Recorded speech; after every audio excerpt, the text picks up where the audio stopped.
Hola colegas, bienvenidos a la parte 2 del taller Evaluando Online.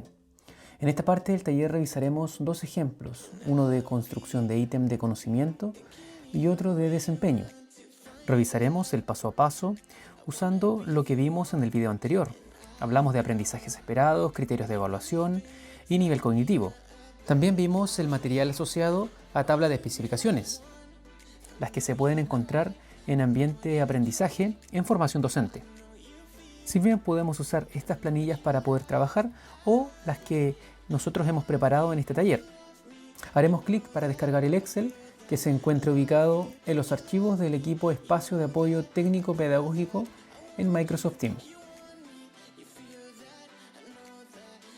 Bien, revisemos nuestro Excel. En la primera hoja, que lleva por nombre descriptor de asignatura, encontramos en ella la información que nos ofrece el descriptor de nuestra asignatura seleccionada.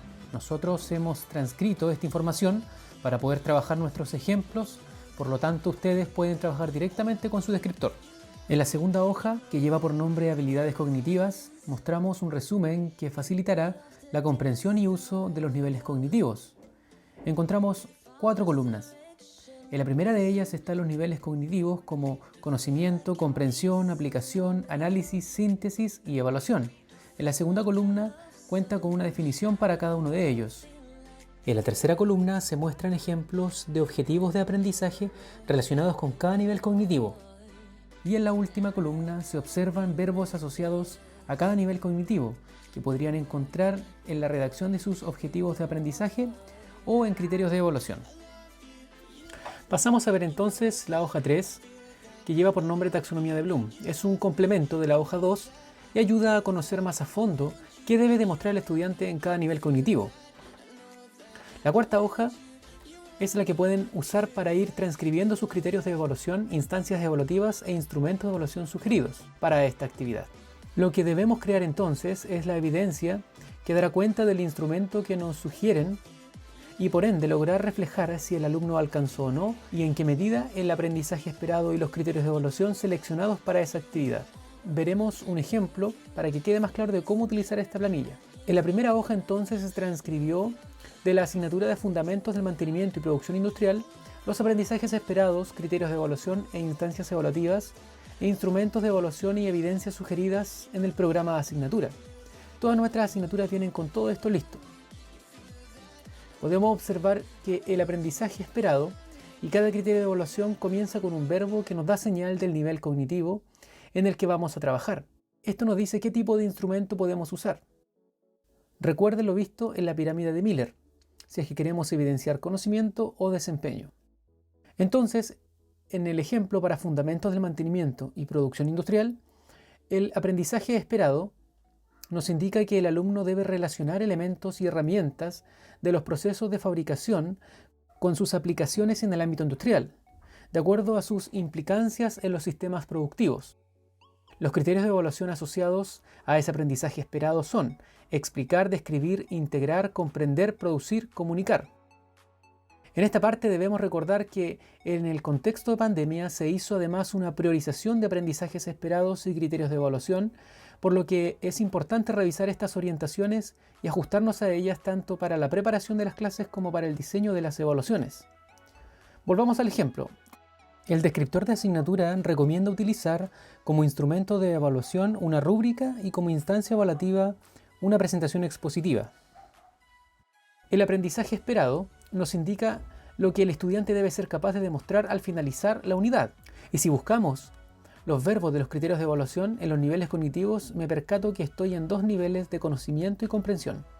Me voy entonces a la hoja de taxonomía de Bloom y veo lo que el estudiante debe ser capaz de hacer en las categorías de conocimiento y comprensión.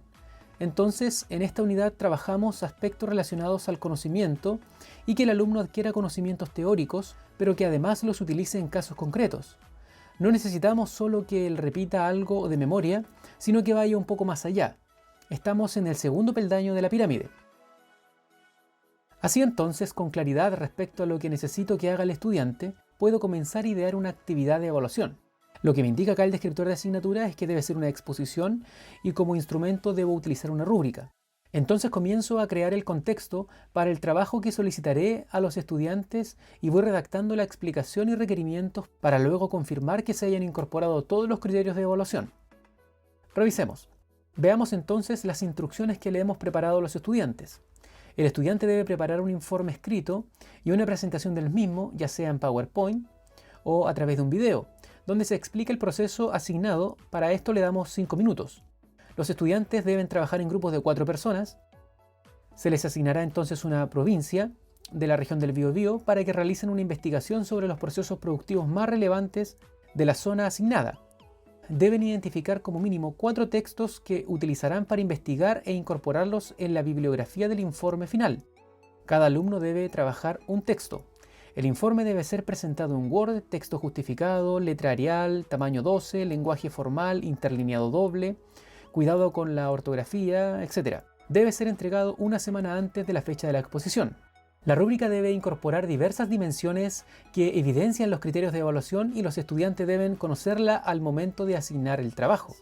Dentro del material que se ha preparado para ustedes están las guías rápidas donde tenemos un ejemplo de cómo elaborar una rúbrica y además encontramos plantillas para poder trabajar esta rúbrica. Las encontramos en Ambiente Aprendizaje. Como el objetivo de este curso no es el diseño de una rúbrica, los invito a revisar los documentos de apoyo. Como solicitamos el informe escrito una semana antes, tengo tiempo para ver si hay procesos repetidos y les puedo solicitar cambios de enfoques para evitar copias, por ejemplo. Con esta actividad entonces, solicitamos al estudiante sea capaz de demostrar lo siguiente. Deberá explicar, describir, integrar, comprender los contenidos teóricos revisados hasta el momento y le solicitamos también que produzca y comunique adecuadamente. De esta forma podemos dar cuenta de en qué medida ha logrado relacionar los elementos y herramientas de los procesos de fabricación con sus aplicaciones en el ámbito industrial, de acuerdo a sus implicancias en los sistemas productivos. Ustedes pueden tener a lo mejor otra idea para evaluar lo mismo, o hacer mejoras al ejemplo. Esto es solo para que se entienda la utilidad de la planilla. Bien, veamos ahora el segundo ejemplo. Para esto vamos a trabajar en la construcción de una pregunta que permita medir el desempeño del estudiante tomando en cuenta el aprendizaje esperado, criterio de evaluación y nivel cognitivo de la misma forma en que trabajamos el ejemplo número 1. Volvamos a nuestro Excel en el que transcribimos la información de la asignatura de diagnóstico electrónico de motores. Para este ejemplo hemos seleccionado el primer aprendizaje esperado de la unidad número 2. Diagnostica sensores que trabajan por variación de resistencia aplicados en motor con sistema de inyección gasolina y diésel. El verbo con el que comienza nuestro aprendizaje esperado seleccionado es diagnosticar, que es sinónimo del verbo determinar y establecer. En este ejemplo trabajaremos con un solo criterio de evaluación, porque lo priorizamos y tiene una alta ponderación en cuanto a la cantidad de horas dedicadas en su trabajo de clases con los estudiantes. Usaremos para este caso el criterio de evaluación interpreta correctamente la señal de los sensores. Podemos incluso ver sinónimos del verbo interpretar, pinchando la palabra con el botón derecho del mouse, y como sinónimos encontramos descifrar, explicar, aclarar, etc. Entonces buscamos los verbos en nuestra hoja de habilidades cognitivas y vemos que nos ubicamos en el nivel de comprensión y aplicación, con más énfasis en la aplicación, porque encontramos más verbos en esta casilla. Pero para que el alumno pueda aplicar algo antes, debe haberlo conocido y comprendido, entonces la habilidad de aplicación contiene las otras dos. Si un alumno trata de aplicar o utilizar algo sin conocimiento y comprensión, lo más probable es que cometa más errores. Las habilidades de orden superior contienen a las anteriores. En nuestra pirámide estamos en el tercer escalón. Ampliamos esta idea de lo que debe demostrar el estudiante usando la pestaña 3, para confirmar lo que el estudiante en esta parte debe ser capaz de hacer. Selecciona, transfiere y utiliza datos y principios para completar una tarea o solucionar un problema. En esta parte debemos conocer la sugerencia del descriptor de asignatura, que para esta evaluación sugiere como instancia evaluativa la práctica de laboratorio y como instrumento de evaluación una rúbrica. Entendemos entonces que debemos crear un tipo de pregunta que mida el desempeño del estudiante, donde éste necesitará utilizar conocimientos teóricos en casos concretos, haciendo uso de habilidades cognitivas de aplicación. Diseñamos entonces una pregunta de desarrollo breve contextualizada a una situación real del mundo laboral, donde el estudiante deba interpretar y diagnosticar de acuerdo a lo que establece nuestro criterio de evaluación seleccionado. Revisemos entonces la pregunta que hemos creado. En la siguiente figura se pueden observar las señales de los sensores de oxígeno ubicados antes y después del convertidor catalítico. Recordando los aspectos relacionados con identificación e interpretación de señales de sensores vistos en clases, responda. ¿Qué le diría al cliente respecto al estado funcional del convertidor catalítico? Justifique su análisis adecuadamente integrando lo visto en clases. Tendremos nuestra pauta de respuesta previamente preparada, en la que se muestra la respuesta ideal. El catalítico no está cumpliendo su función puesto que ambas señales son iguales. Si el convertidor estuviese en buen estado funcional, utilizaría el oxígeno residual observándose la señal del sensor posterior al catalítico con una línea en la parte superior indicando mezcla rica. De esta forma nuestro estudiante estará diagnosticando e interpretando señales asociadas a sensores. Evidenciamos entonces el logro de este aprendizaje con la construcción paso a paso que hemos trabajado en esta segunda parte del taller.